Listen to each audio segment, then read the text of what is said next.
Hello friends, welcome to విశిష్ట food. ఇవాళటి recipe వచ్చేసి నేను అన్నం ఉడకబెట్టి వడియాలు చేస్తున్నానండి. ఇదిగోండి, చాలా బాగున్నాయి చూడండి. మన గులాబ్ పూల మాదిరిగా ఎంత చక్కగా వచ్చినాయి చూడండి, ఎంత బాగా వేగుతున్నాయి చూడండి, ఎంత చక్కగా వచ్చాయి. సేమ్ మన గులాబ్ పూలు ఎలాగ ఉన్నాయో అలాగ వచ్చేసాయి చూడండి, ఎంత చక్కగా వేగుతున్నాయి, బురబురలాడుతూ చక్కగా వచ్చేసాయి. ఇదంతా కూడా చూడండి ఎలా ప్రిపేర్ చేసుకోవాలో చూద్దాం ఒకసారి. ఇదండి, ఇవన్నీ వేయించుకున్నాం కదా, ఇక ఇది ఎలా ప్రిపేర్ చేయాలో చూద్దాము. నేను ముందు ఒక గంట ముందు నానబెట్టుకున్న బియ్యం ఇలా మెత్తగా ఉడకబెట్టి పెట్టుకున్నానండి. లావు రైస్ ఉడకబెట్టుకున్నాను. ఇదిగోండి, ఇలా మెత్తగా ఉడకబెట్టి పెట్టుకోవాలి. ఒక గంట ముందు నానబెడితే బాగా నానిపోతే మనకు త్వరగా ఉడుకుతుంది. అందుకోసం అని చెప్పేసి ఇలా మెత్తగా చేసుకోవాలి రైస్ను. ఈ అన్నంను మెత్తగా చేసుకున్న తర్వాత ఇందులో సరిపడా ఉప్పు వేస్తున్నాను. ఇప్పుడు ఇదిగోండి, సరిపడా ఉప్పు వేస్తున్నాను.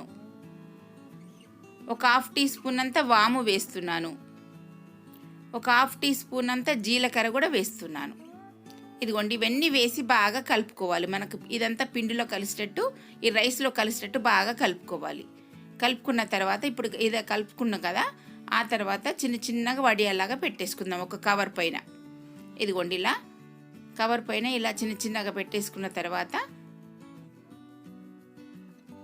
ఇవన్నీ ఇలాగే పెట్టుకోవాలి. మనకు ఎండిన తర్వాత ఇంకా చిన్నగా అవుతాయండి, అందుకోసం అని చెప్పేసి కాస్త పెద్దగా పెడుతున్నాను.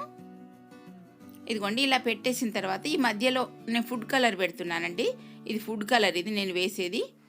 మధ్యలో కొంచెం హోల్ లాగా చేసి, హోల్ కూడా కాదు, కొంచెం ఇలా చేసుకొని ఇలా మధ్యలో పెడుతున్నాను.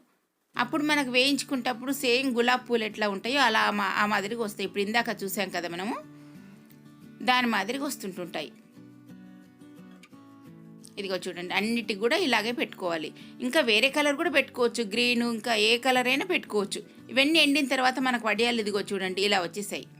ఎండిన తర్వాత మనకి ఇలా వచ్చినాయి వడియాలని. నేను ఇక ఆయిల్ వేడెక్కుతుంది కదా, ఇందులో ఆయిల్లో వేసేసుకుందాం. ఇదిగో చూడండి, ఆయిల్లో వేసుకుంటే మనకు బురబురలాడుతూ ఎంత చక్కగా వచ్చినాయి చూడండి. చూస్తుంటే మనకు సేమ్ రోజా పూలు లాగానే ఉన్నాయి కదండి. మీరు కూడా ఒకసారి ట్రై చేసి చూడండి, ఎందుకంటే సమ్మర్ కదండి, అందరు వడియాలు పెట్టేసుకుంటాం కదా సంవత్సరం అంతా నిలబడి. అదిగో చూడండి, ఇది సంవత్సరం తరబడి మనకు ఉంటాయి కదా వడియాలు, అందుకోసమని ఇలా రకరకాలుగా ఎన్నో డిజైన్స్ పెట్టుకోవచ్చండి వడియాలు. అందులో నేను ఇది ఒక టైప్ పెట్టాను. ఇదిగో చూడండి ఎంత బాగున్నాయో. మీరు కూడా ఒకసారి ట్రై చేసి చూడండి, చాలా బాగుంటాయి. పిండితోనైనా పెట్టుకోవచ్చు, లేదా ఇలా మెత్తగా అన్నం ఉడకబెట్టుకైనా పెట్టుకోవచ్చు, ఏ రకంగా అయినా పెట్టుకోవచ్చు.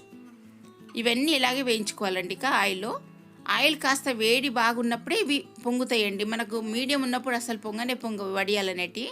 కొంచెం ఆయిల్ బాగా వేడెక్కితేనే మనకు బురబురలాడుతూ చక్కగా వస్తాయి. Okay friends, thank you.